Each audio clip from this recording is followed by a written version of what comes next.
Hey, good afternoon. My name is Tom Scarta. Welcome to another episode of the Franchise Academy. This is a place to learn everything about franchising, but I have a special treat today because we're going to talk about not franchising. So stay tuned. We got some great stuff coming up. If you haven't listened to the podcast before, this is a place to find out everything about franchising, how to buy a franchise, how to sell a franchise, how to turn your business into a franchise. And so my name is Tom Scarta. Again, I am the host, and I have a great book about franchising, which is based on my successes and my failure in my second franchise. It's called Franchise Savvy. You can pick it up on Amazon. And also an online course, everything you need to know A to Z on how to invest in a franchise. In addition, check out my YouTube channel with more than 50 videos about franchising and all the little details you need to know. This is a lot more than picking something that you think you like. So you have to think about the back end. So don't be the customer in the front of the counter, but you got to think about what it's like to be behind the counter. So we are really, I'm just ecstatic because this is a podcast today that's different than any other podcast I've done. I'm going to talk about what to do when the franchising item or the franchising industry is not for you. So I have a great gentleman with me who could talk probably for hours about this. We're gonna keep it down to 20 minutes. John Neral helps mid-career professionals prepare, position, and promote who they are and what they do so they can show up and find the job that they love or love the job that they have. So John's professional walk includes 25 years in education with a long-standing corporate consultant or as a long-standing corporate consultant with Fortune 500 company Casino America. John's the author of two different books. One is Show Up, 6 Strategies to Lead a More Energetic and Impactful Career, as well as MidCareer GPS, and that's 4 steps to figuring out what's next. He's also the host of the MidCareer GPS podcast. So John's a professional bowler, which is just awesome, and has won titles on the PBA regional tour and still actively competes. Living outside of Washington, D.C., he and his spouse have a rescue cat they named Amy Farrah Mialo. So that's a nod to the television show Big Bang Theory, which I'm a big fan of and have seen every single episode. John, welcome to the Franchise Academy. Tom, it is great to be here with you and everybody who's watching or listening. And it's always nice to connect with a fellow Big Bang Theory fan. So like you, I've seen every episode multiple times. So it's really great to be here. Thank you. Yeah, great show. We should just do another podcast later on, just like our favorite tidbits of the Big Bang Theory. One thing I do have to say, and I recommend doing this, is when the show opens and they're running the titles and the song is playing, the theme song, do it on slow motion. The stuff that's in that title video, I guess I'll call it, is unbelievable. They cover everything that happened in the world for the past, 4.5 billion years in like 30 seconds. It's amazing. It is brilliant. You are absolutely right. And I've done that as well. I've slowed it down and just sat there and marveled at all of the things that are in there. You catch something different every time you get to do it, just like when you watch an episode over again. Oh, it's great. Oh man, I have so many great things to say about the show, but also watching young Sheldon, which is also, I think, very well done. But onto what you're doing. So the reason I wanted to have John on is because his what he's doing is exactly what I do, but not for franchising. He does it for people that want to get a job and how to do it better. So he's a transition specialist, but I feel like it would be great to have John on this show because there's a lot of folks out there listening where franchising just may not be a really good fit for them. And so what's the options? Go back to corporate America. A lot of people have a sour taste in their mouth about that. But if you do it in a different way, it might be a better experience for you. So, John, I want to ask, how do you define what you call a mid-career moment? So, Tom, a mid-career moment is that point in your career where you realize that what you are doing isn't working for you anymore. And that moment starts to get louder and stronger as days pass. So for me, it was when I was working as a middle school mathematics teacher, and make no mistake, I loved what I was doing in the classroom, but I felt like I was being pulled. In other words, I wanted to do something more. And I remember teaching a lesson one day, multiplying fractions. And it was a good lesson. It worked. The kids got the concepts and everything. And this voice just popped in my head and it said, you can't do this for the rest of your life. And I shrugged it off and I thought, no big deal. And then the next day it's like, you can't be doing this for the rest of your life. There's got to be something more. And the more I leaned into what exactly it was that I was unsatisfied or unhappy with where my career was. I worked in a great district. I had a great job. I had a great salary, all those kind of things. The boxes were all checked, but I was unhappy. And I had to get clear on what I was unhappy about and then recognize that I'm in 100% control of where my career is headed and figure out whatever was going to be next. For me, that was transitioning into a role where I was going to work more with adult learners and teachers and just help them be better teachers. So that was a next step. And then things led to me working for a state superintendent and then eventually working for an educational nonprofit where I did training and staffing direction before I opened my practice full time.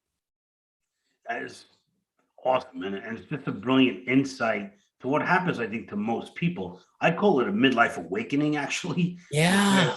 You wake up one day and you're like, what the hell am I doing? There's got to be more to life than just paying the bills. And so I made the career change to just leave corporate America and buy a business. And that route is not for everyone. What is a kind of a pain point, I guess, that a lot of your clients might have? Oh, thank you so much for that question. The biggest pain point that the people I talk to and the people I work with day in and day out have is this fear about being stuck. So typically the people I work with are late 30s to mid 40s, and they're looking at the next 15, 20, 25 years. And that fear creeps in of them saying to themselves, I don't know if I can stay here. I don't know if I can keep doing this job. And they start evaluating all of the things that are upward for them organizationally, but what are some of the things that are outside of their organization? It's that fear of them being stuck that either prompts them to take action or gets them stuck in their overwhelm and they do nothing. And so that's where I get to come in and help them with all of that. Awesome. And I feel that, when I talk to my candidates, it's kind of the same feeling. And I always share with folks, and if you ever listened to the podcast before or know me, you know this phrase: people are stuck because they have to make the choice between uncertainty or unhappiness. Mm-hmm. And it's easier to stick with the unhappiness because you don't have to make any moves. You just kind of live with it. Do you know the story of the person, the dog laying on the nail? I don't. So I'm going to share this with you, yeah, because you could use this. So when there's two guys sitting on a porch, drinking iced tea, and it's a hot summer day, and one gentleman has his hound dog with him. Every once in a while, the dog lets out a yelp, and his friend says, "What's wrong with your dog?" He's nothing. And the dog lets out another yelp a minute later. He's like, "What's wrong with the dog?" And the owner said, he's just lying on a nail. He's like, "He's lying on a nail. Why doesn't he get up?" And the owner said, "Well, I guess it doesn't hurt enough." So that's where we stand in corporate America a lot of times, but we don't know how to get unstuck and we don't know how to get off the nail. Where do we go? So you have something called the GPS project. It's not a project. You call it exactly the midlife career GPS. Mm-hmm. What are the steps? Yeah. So by the way, I love that analogy, and I'm totally going to use it and give you credit when I share that. So thank you for that. So there are 4 steps to building your mid-career GPS. It's about preparation, positioning, promoting who you are and what you do, and how you show up. So in the preparation phase, it's when you recognize that mid-career moment and you start entertaining ideas about what might it really look like if you were to make some kind of change. So for the people who come to you and they want to explore about what might a franchise look like, or they're thinking, is there a way for them to go organizationally and get promoted or go to a different department, or they're going to leave their company altogether and go somewhere else or do something different? It's important in the preparation phase that I take a look at their mindset and their strengths, and also what their value is.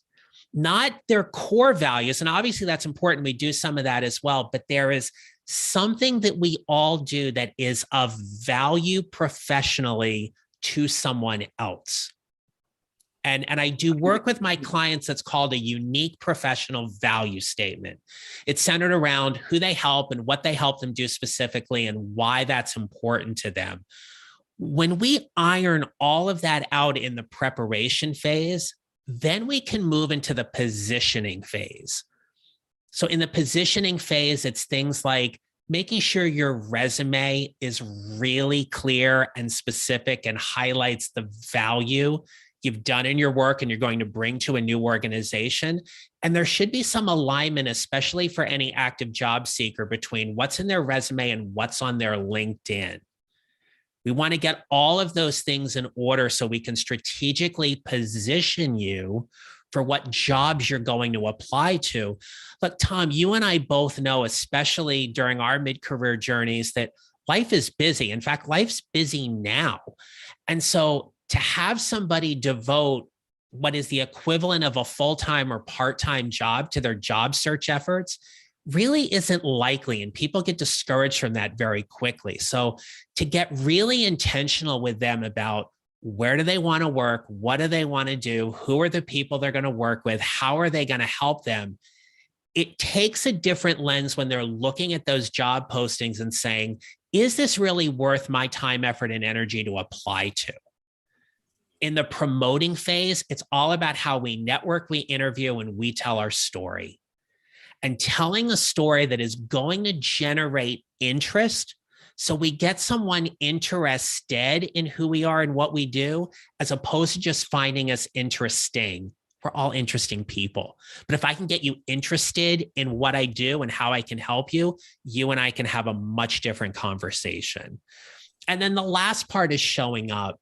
And in my previous book, which was called Show Up: 6 Strategies to Lead a More Energetic and Impactful Career, I outlined 6 specific strategies to help someone as they navigate their career. And I put a refresh lens on this in the Your Mid-Career GPS book. But the 6 show up strategies are setting ground rules, having intentional conversations, owning where you are, welcoming new opportunities, using your genius, protecting and promoting your brand. And when I coach my clients on those and they get really clear about what they mean for them, whether they be in their leadership journey, their career journey, whatever that is, they just come from a much cleaner and cleaner place to tell their story from that place of value and service. And the people I work with, they find jobs, they level up, they are happier than ever. And I am just thrilled and blessed beyond words that I get to do what I get to do every day. Absolutely. So no one knows, no one's telling the candidate this stuff. So I appreciate that you're doing it. And I'm so appreciating that you're on this podcast doing this. So in the mid-career GPS, I find that as you were talking, the first 2 skills are kind of like hard things and the other 2 are soft. So I want to talk about the soft, skills, if you will, Sure. meaning like telling a story. So can you give an example? Like, what do you mean? Like I'm sitting there, interviewing for XYZ job. Like they want to hear about my summer vacation. I mean, what are we talking about here? So to give you a very personal example, the last place I had worked, which was for an educational nonprofit, I had gotten to the point in the hiring process where I was invited in for a half-a-day interview. And there was an assessment that we had to take at the beginning. It was a very technical assessment. I honestly didn't think I did really well with that. So I was like, okay. Met with the senior vice president. Didn't think that interview went particularly well. And so now I'm into like hour 3 of this 4-hour interview. And I thought, well, I got a couple things I can do. I can either leave and just bail on it, or I can figure out a way to play in this interview a little differently. So I go into this interview, and I actually, it ended up being the person who ultimately hired me and put me on her team. And I got to this point in the interview, and she said to me, "Why do I hire you?" And it was at that point, Tom, that I knew I had to tell my story. And so this is what I said.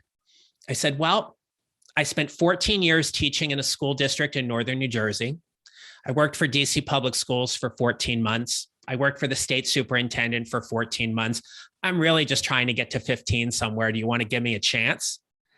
And there was this uncomfortable laughter. And at that point, I just leaned in and I said to her, all joking aside, here's why you hire me.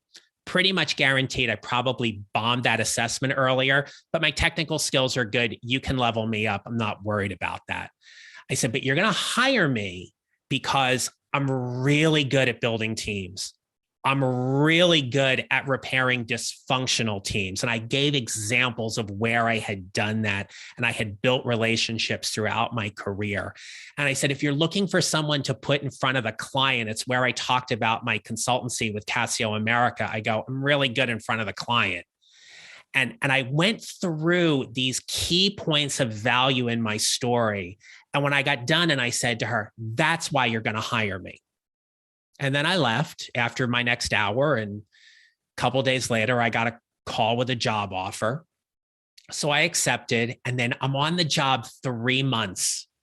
And she walks into my office and closes my door. And I thought, crap, I'm getting fired.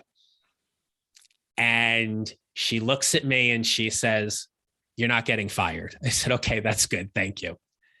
And at that point, she said to me, do you remember that point in the interview? Well, here's why I hired you. We have 26 people on my team, and I can't attend to every single thing they need day to day. Will you help me lead this team? And at that point, 3 months into that organization, my job duties, my career path pivoted in a way that was so closely aligned to where I am most valuable and allowed me to do some of my best work in my career. I'm so thankful for the 5 years I got to spend there. But that's why when we know our story, we just know how to tell it.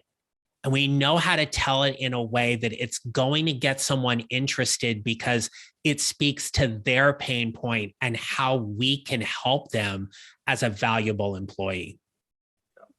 I love it. And thank you for sharing the personal story. And I think what's personal is universal, so everybody can relate to that. I think the issue that most people probably have as they're listening to this is, we're told to not talk about ourselves, number one. And so that's, people come up against that. And everybody feels like, I don't have a story. I'm just a person going through life. I don't have a story, but everybody has a story. And so your coaching could help them kind of drag that out, right?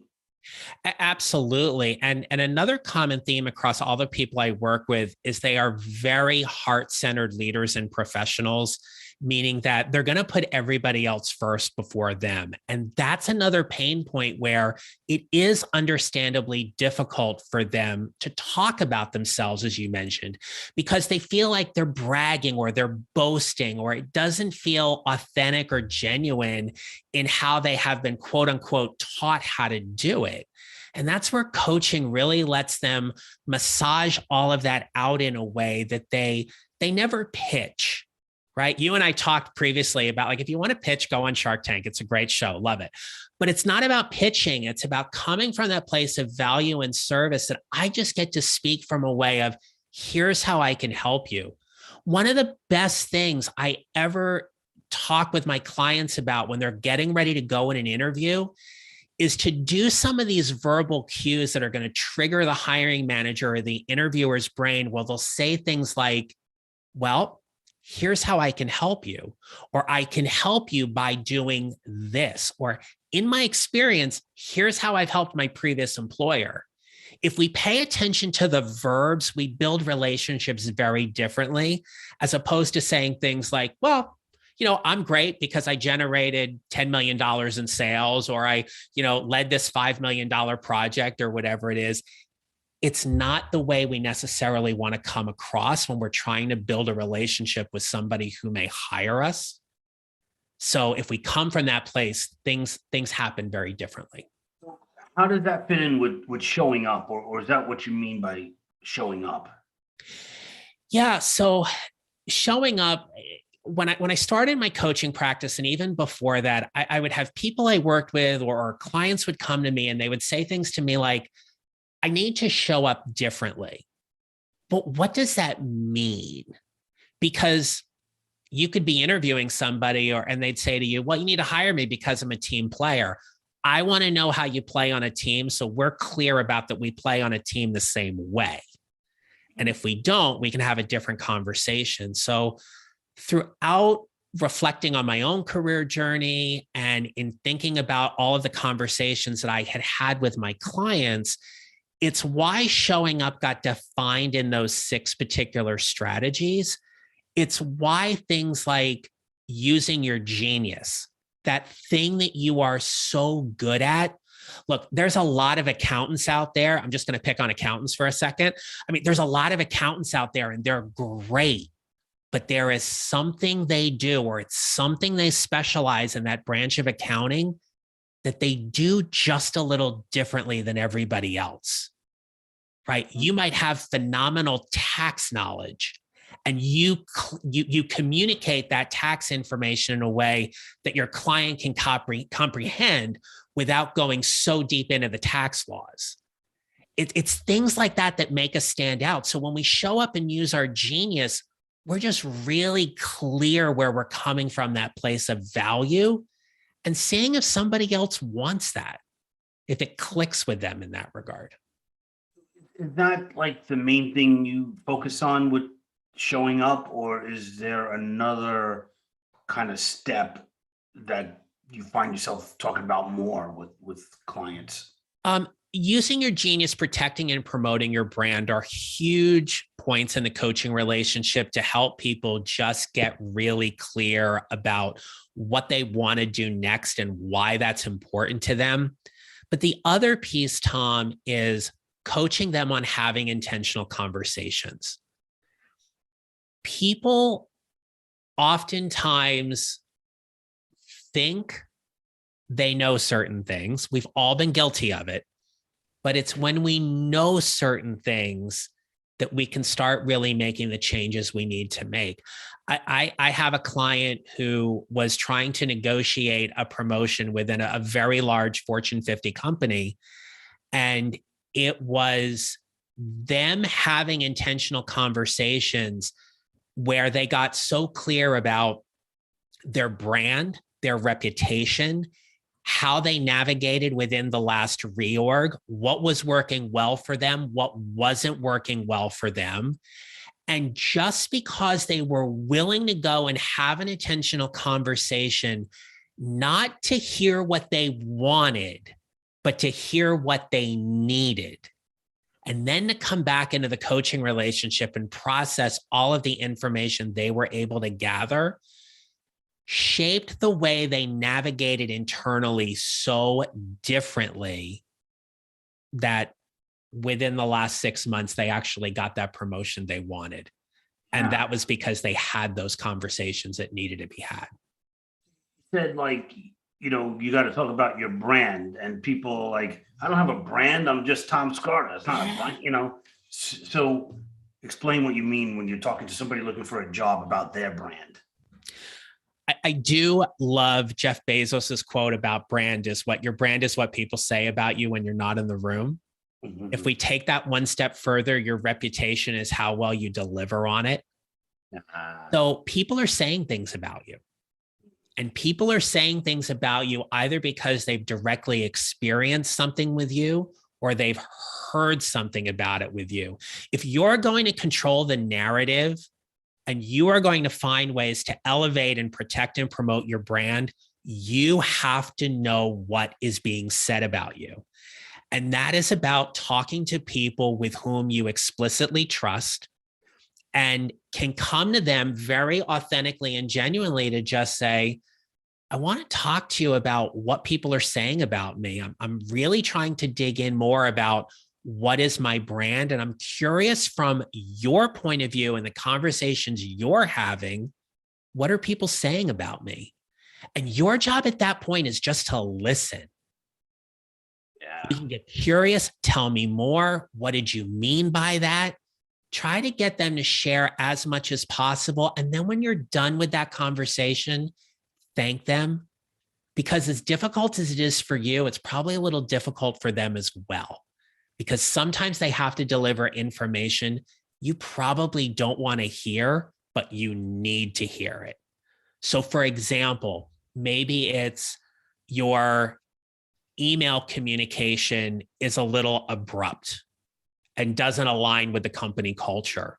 Or maybe your communication with people who are of lower job title with you that work on your project, you come across as being dismissive or diminutive. Or maybe sometimes people feel like you don't execute quickly enough and leadership is frustrated with how quickly you execute or take action on certain things. There's a reason why your career is not moving as quickly as you would like, but it's your job to figure it out. Not everybody's going to tell you. Yeah, that's great. I don't know if you ever read the book or heard of the book, The Four Agreements. Yes, I love that book. Mm-hmm. Yeah. So, Miguel Ruiz talks about being impeccable with your words. And that's kind of a little bit about what I'm hearing here. It just brought that to mind. So I thought that was great. Yeah. Before I opened my practice full time 5 years ago, Tom, I remember we'd gone through a couple of reorgs. Let me be perfectly clear. I was very thankful I landed where I did. It just wasn't where I wanted. Mm-hmm. And I remember going to my vice president and I remember saying to her, I want to have a conversation with you about my career path. I want to know if it's okay to talk about this with you now. And she goes, sure, go ahead.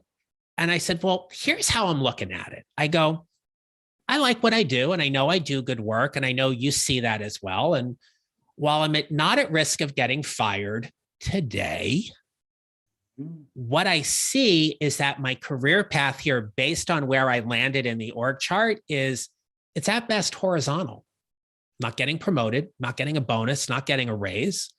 And while I can continue to stay here and do good work, the reality is I'm not going to be able to move anywhere internally.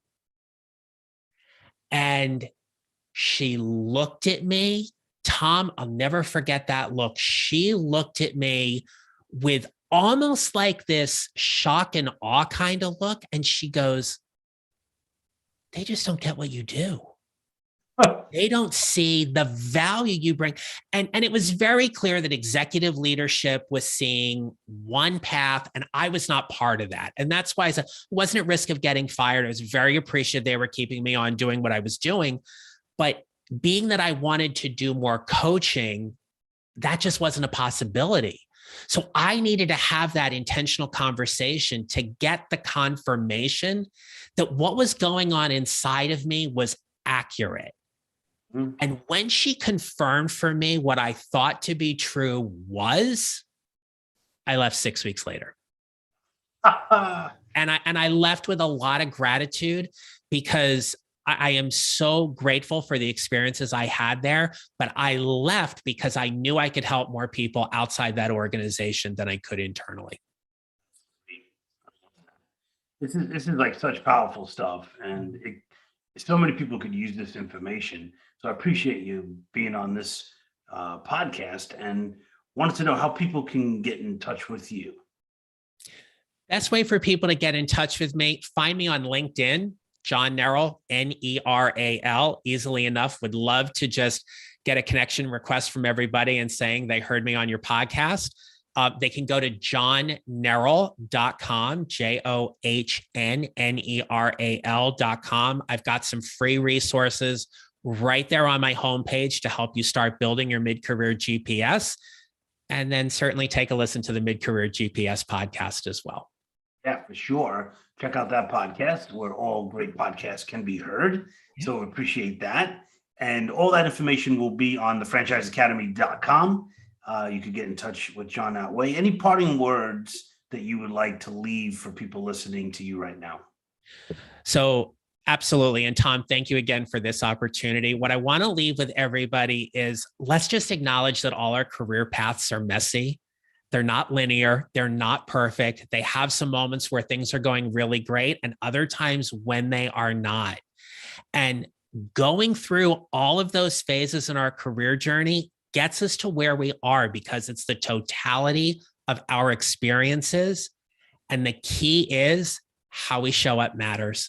And when we are clear about how we want to show up, we take full command and responsibility for where our career is headed, and great things do get to happen. It's all about taking that responsibility and also not getting addicted to hopium and hoping that your career is going to change. Yes. So on that note, thank you so much, John. Really great to have you on the show. We'll talk more. You got so much to say, and I want people to hear this stuff. So we'll talk more. We'll bring you back on. Tom, sounds great. Thank you so very much. I really